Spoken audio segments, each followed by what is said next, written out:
मैया के मन भावक मंदिलवा भक्ति में पागल बनवले बा।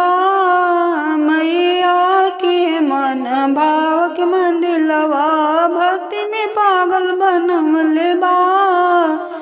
मैया दुआरे बांझिन पुकारे, मैया दुआरे बांझिन पुकारे, गोदिया बालक मिलल बा, गोदी में बालक मिलल बा।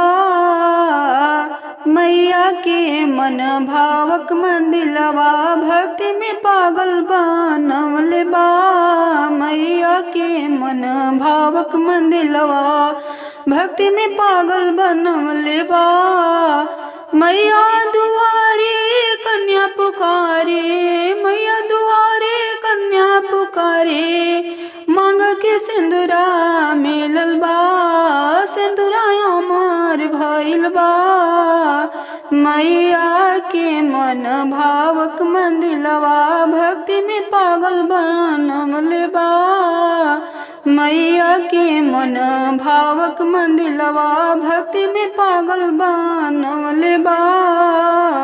मैया दुआरे बालक पुकारे, मैया दुआरे सब बालक पुकारे, बल बुद्धि पवले बा, विद्या बुद्धि पवले बा। मैया के मन भावक मंदिलवा भक्ति में पागल बनवले बा। मैया के मन भावक मंदिलवा भक्ति में पागल बनवले बा।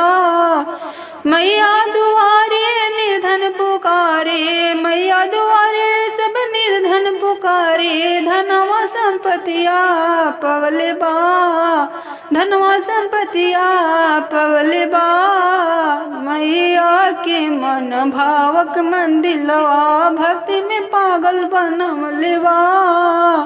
मैया के मन भावक मंदिलवा भक्ति में पागल बनवले बा।